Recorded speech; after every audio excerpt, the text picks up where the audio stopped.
Hello दोस्तों। आज हम आपको बताने वाले हैं इंडिया की 10 मोस्ट हॉन्टेड प्लेस के बारे में।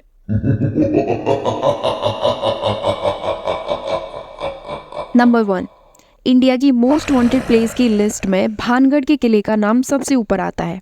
इस किले की रहस्यमयी दुनिया पर विदेशों से भी आकर लोग रिसर्च कर चुके हैं, लेकिन इसका राज कोई नहीं जान पाया।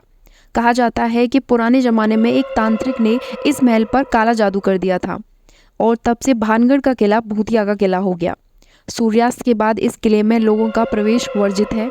कई बार लोगों ने जानने की कोशिश की तो उन्हें भी यहाँ पैरानॉर्मल एक्टिविटी महसूस हुई। इस किले के आसपास बने घरों की छतें नहीं रहती। अगर उन छतों को बनवा दिया जाए तो अपने आप चटक कर टूट जाते हैं। नंबर 2, जतिंगा घाटी, असम। असम में जतिंगा घाटी देखने में बहुत सुंदर और मनोरम दृश्यों से भरपूर है, लेकिन सितंबर के महीने में आने वाली हर अमावस्या की रात को यहाँ भारी संख्या में रहस्यमयी रूप से पक्षी मर जाते हैं। ये पक्षी प्रवासी होते हैं, लेकिन यहाँ से कभी वापस नहीं जाते। इन पक्षियों का यहाँ आकर मरने के पीछे का कारण आज तक किसी को भी नहीं पता चला।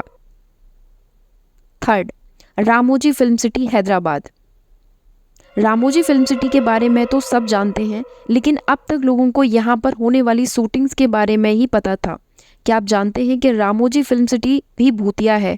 माना जाता है कि रामोजी फिल्म सिटी के कई होटलों में भूत रहते हैं।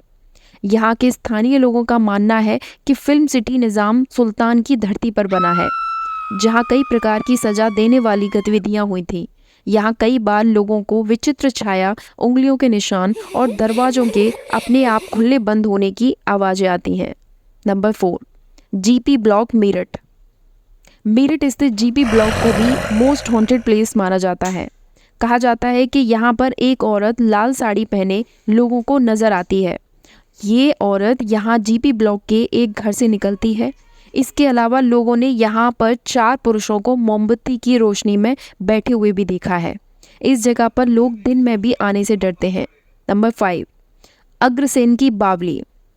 दिल्ली स्थित अग्रसेन की बावली देखने में और घूमने के लिए बेहद खूबसूरत है। कहा जाता है कि इस बावली में जब काला पानी भर जाता है तो यह लोगों को अपने करीब बुलाता है और इसमें कूदने के लिए सम्मोहित करता है। यहाँ तक कि आज भी यहाँ लोग सूर्यास्त के बाद नहीं आते। नंबर 6, राष्ट्रीय पुस्तकालय, कोलकाता। कोलकाता का राष्ट्रीय पुस्तकालय अपनी किताबों से ज़्यादा भूतिया कहानियों को लेकर चर्चा में रहता है।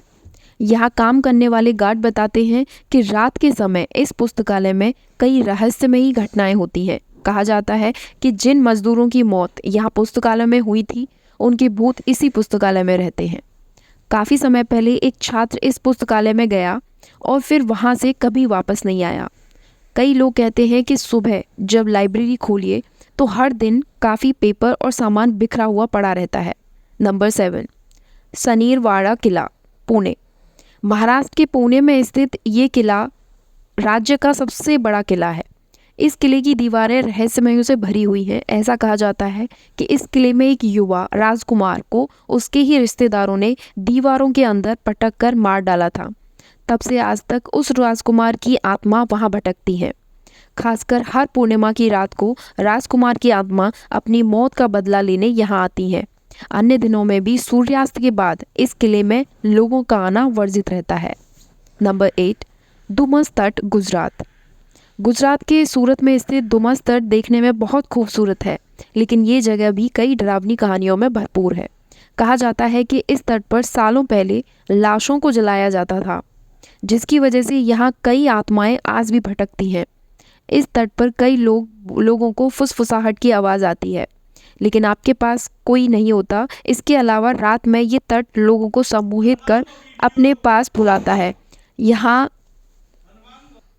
Number 9, church of three king, Goa. Goa के इस चर्च में भूतों का वास है। यहाँ के स्थानीय लोग भी इस बात को मानते हैं कि कहा जाता है कि इस चर्च में कुछ पुर्तगाली राजाओं का मर्डर हो गया था और बाद में 2 राजाओं ने आत्महत्या कर ली थी, जिसके बाद से ही इनकी आत्माएं यहाँ घूमती हैं। हालांकि ये आत्माएं किसी को नुकसान नहीं पहुँचाती। Number 10, Taj Mahal palace, Mumbai. मुंबई का ताजमहल पैलेस अपने भव्य आर्किटेक्चर और इंटीरियर के लिए माना जाता है। लेकिन क्या आप जानते हैं कि जिस वास्तुकार ने इस ताजमहल पैलेस को बनाया था, उसने खुद ही यहाँ आत्महत्या कर ली थी, जिसकी वजह से बताया जाता है कि वास्तुकार जैसी डिज़ाइन इसकी बनाना चाहता था वैसी नहीं बना पा रहा था। इसलिए निराश होकर उसने आत्महत्या कर ली। तब से यहाँ आने वाले कई लोगों को लगता है कि उन्होंने किसी परछाई को यहाँ देखा। वास्तुकार की आत्मा ताज पैलेस के एक हिस्से में ही नज़र आती है।